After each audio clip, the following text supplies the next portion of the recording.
नमस्कार, मी शुभांगी। माझ्या चॅनलमध्ये तुम्हा सर्वांचं खूप खूप स्वागत। मी बनवणार आहे गुजराती आयटम बनवणार आहे, म्हणजे खमंग ढोकळा बनवणार आहे।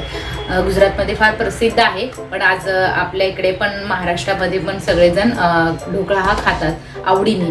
तर माझ्या हातचा ढोकळा खूप जणांना आवडतो। ॲक्च्युली कसं आहे, आमचे एक नाना होते, त्यांना खूप आवडायचा माझ्या हातचा ढोकळा। ते नेहमी म्हणायचे की मला तू ढोकळा बनवून आण, ढोकळा इडली असं माझ्या हातचं खूप त्यांना आवडायचं। तर ते आता नाही आहेत, सध्या या जगामध्ये नाही आहेत, ते गेले। पण त्यांना माझ्या हातचा खूप जाता जाता त्यांनी मला सांगितलं की तुझ्या हातचा मला एकदा ढोकळा करून घाल, असं त्यांनी मला जाता जाता सांगितलं। तर मी त्यांना ढोकळा करून घातला होता, त्यांना खूप आवडला होता। तर आज ते नाही आहे या जगामध्ये, देव करो त्यांच्या आत्म्याला शांती लाभो। तर त्यांना पण खूप आवडायचा ढोकळा, तर आज मी तोच ढोकळा बनवणार आहे। तर मी कसा बनवते माझ्या पद्धतीने, आणि खूप साधी सोपी रेसिपी आहे। तर तुम्ही पण घरी करून पाहिला तर खूप तुम्हाला इझी वाटेल। पण व्हिडिओ शेवटपर्यंत पहा, म्हणजे कळेल की मी काय काय टाकते आणि काय काय कशी करते ते। आणि चॅनलला नवीन असाल तर नक्की सबस्क्राईब करा। आपण आणि झटपटीत खुसखुशीत आणि खमंग ढोकळा बनतो, टेस्ट तर खूपच ऑसम लागते। चला आपण बनवण्यासाठी घेऊया। हे पहा, मी ढोकळ्यासाठी लागणारे साहित्य घेतलेले आहेत। 1 वाटी बेसन घेतलेलं आहे, 5 चमचे साखर घेतलेली आहे, 1 चमचा हळद त्यातली थोडीशीच टाकणार आहे, 1 चमचा पूर्ण नाही टाकणार आहे। सायट्रिक ॲसिड म्हणजे त्याला लिंबू फूल म्हणतात, ते घेतले, त्यातले थोडेसेच क्रिस्टल टाकणार आहेत, म्हणजे जास्त टाकलं तर आंबट होऊन जाईल, याने आंबटपणा येतो म्हणून थोडेसेच टाकणार आहे। नमक घेतलं 1 चमचा, चवीनुसार टाकणार आहे। मोहरी घेतलेली आहे, मिरच्या घेतलेल्या आहे, कोथिंबीर घेतलेली आहे, कढीपत्ता असे हे, आणि पाणी घेतलेलं आहे मिक्स करण्यासाठी। तर आपल्याला हे 4 वस्तू नंतर फोडणीसाठी लागणार आहे। बाकी हे आता मिक्सअप करायचं आहे, आपल्याला एकजीव करायचं आहे आणि 15 मिनटं ठेवायचं आहे। तर मी या वाटीमध्ये आता सगळं हे जे मटेरियल आहे ते किती टाकते कसं टाकते ते पहा। हे पहा, 1 वाटी बेसन घेतलं, त्यामध्ये हे 5 चमचे मी साखर घेतलेली आहे। आपल्याला जेवढं गोड आवडतं त्याप्रमाणे आपण टाकू शकतो। आणि नमक टाकायचं, नमक मी तसं 1 चमचाच घेतलेला आहे, तरी पण मी तेवढं 1 चमचाच टाकून देते, म्हणजे आपल्याला जसं नमकीन हवं, नमकीन गोड कसं असतं त्याप्रमाणे आपण हे करायचं। आणि हळद मी थोडीशीच टाकणार आहे, एकदम लाईटली पिवळसर आलं पाहिजे त्यासाठी। आणि सायट्रिक सोडा आहे, ते मी थोडेसेच क्रिस्टल टाकते, एवढंच टाकते, नाही तर जास्त आंबट होऊन जाईल ते। आता हे पूर्ण मटेरियल एकजीव करायचं आहे आपल्याला। तर आता मी हे पाणी घालून हळूहळू त्याचं एकजीव, जसं आपण वड्याला बेसन करतो ना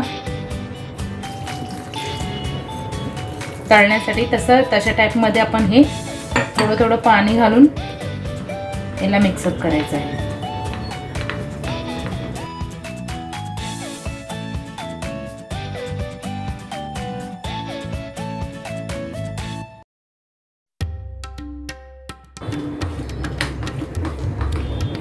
आणि तुम्हाला एक सांगायचं राहून गेलं, हा इनो पण घेतलेला आहे, आपल्याला शेवटी टाकायचा इनो। पूर्ण मिश्रण भिजत ठेवायचे 15 मिनटं, आणि 15 मिनटं जेव्हा आपण लावू, भांड्याला लावू हे मिश्रण सगळं, त्यावेळेस हे इनो टाकून त्याला मिक्स करून मग भांड्यामध्ये टाकायचं आहे।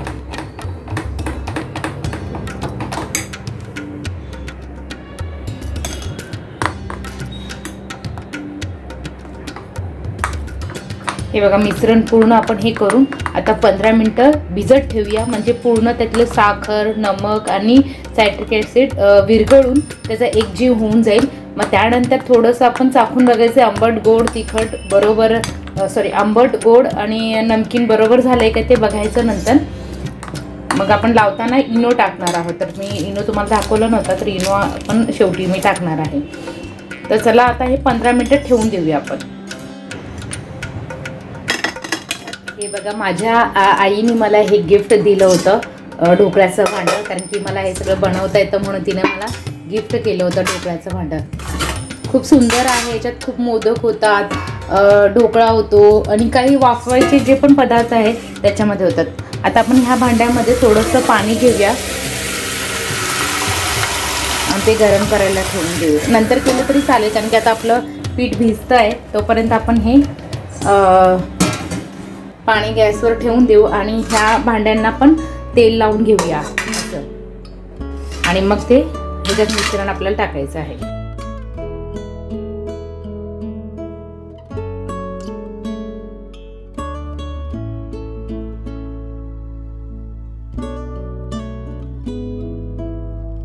ढोकळ्याच्या भांड्यांना सर्व तेल लावून झालेलं आहे। आता मी गॅसवरती भांडं ठेवून त्यामध्ये पाणी ठेवलेलं आहे, तर गरम करण्यासाठी ठेवते। बघा मिश्रण आपलं पूर्ण भिजलेलं आहे, आता पूर्ण एकजीव झालेलं आहे। आता थोडंसं हलवून त्यामध्ये इनो टाकायचं आहे। मग इनो टाकून चांगलं त्याला फेटायचं, म्हणजे तो चांगला फुलतो।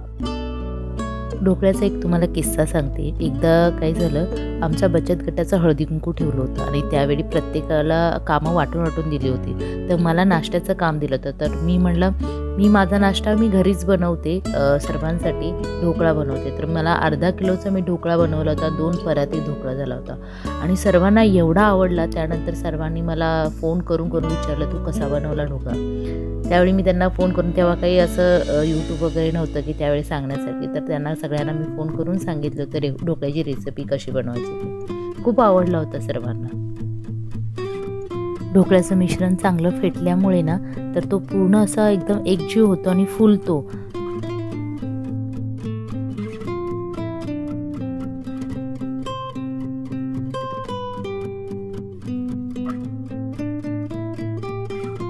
मिश्रण पूर्ण फेटून झाल्यानंतर पूर्ण फुललं आहे चांगलं ते। त्यात आपण भांड्यामध्ये ओतून घ्यायचं आपल्याला जेवढं अंदाजाप्रमाणे।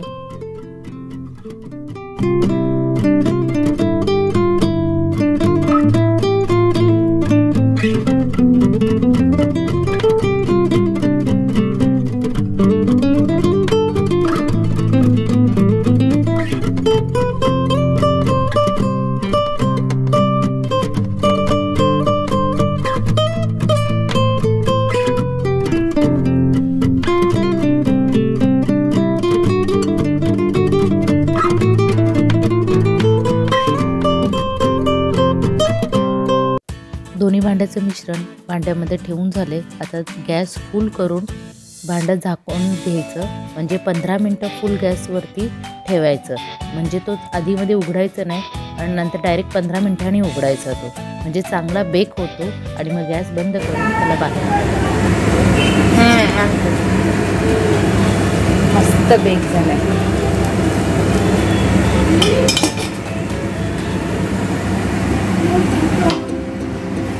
पिलू तुला ढोकळा खायचे का? पिलूला पिलू ढोकळा खायचा तुला? बघ बघ काय बनवलं पिलू? ढोकळा बनवलाय, खातो का पिलू?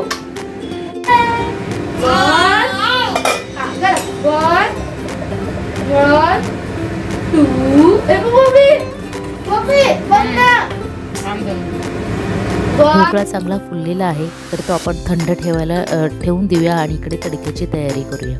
तर तडक्यासाठी मी तडक्याचं भांडं घेतलेलं आहे, त्याच्यामध्ये मी 3 चमचे तेल टाकलेलं आहे आणि त्यानंतर मग त्याच्यामध्ये मी मोहरी, कढीपत्ता, मिरची, कोथिंबीर आणि मग थोडंसं तडका चांगला बसला की थोडं त्यात पाणी टाकणार आहे।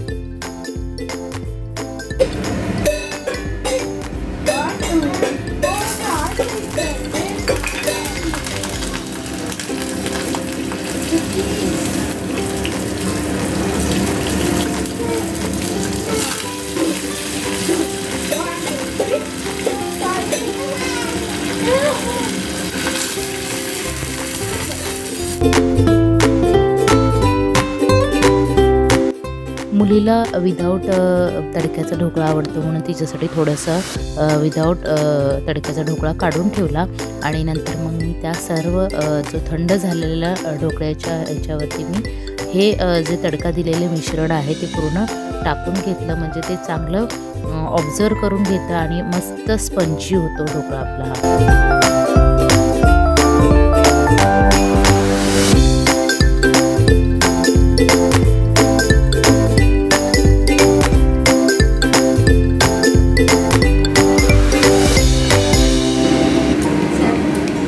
पिलू पिलू पिलू ढोकळा खा, ढोकळा हे बघ पिलू कशी झाले बघ। त्याला नाही खायचं, जाऊ दे पिलू, नाही खायचं तुला ढोकळा? ढोकळा नाही खायचा पिलू? तू का कसं झालंय सांग? नाही खायचं, जाऊ दे त्याला।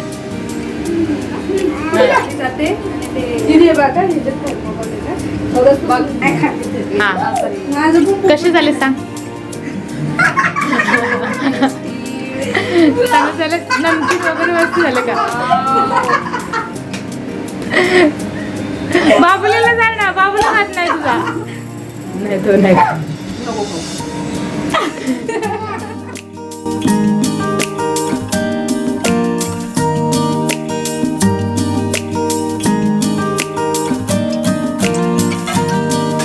मी बनवलेली ढोकळ्याची रेसिपी कशी वाटली तुम्हाला नक्कीच मला कमेंटमध्ये सांगा. आवडल्यास लाईक करा आणि चॅनलला सबस्क्राईब करा. आणि तुम्ही पण अशी रेसिपी बनवून पहा. खूप सुंदर झाले ढोकळे, मस्त झाले, सगळ्यांना दिले आणि सगळ्यांनी छान कमेंट केली. आणि तर तुम्हाला कशी वाटली तर नक्की सांगा मला. धन्यवाद पूर्ण व्हिडिओ पाहण्यासाठी. बाय.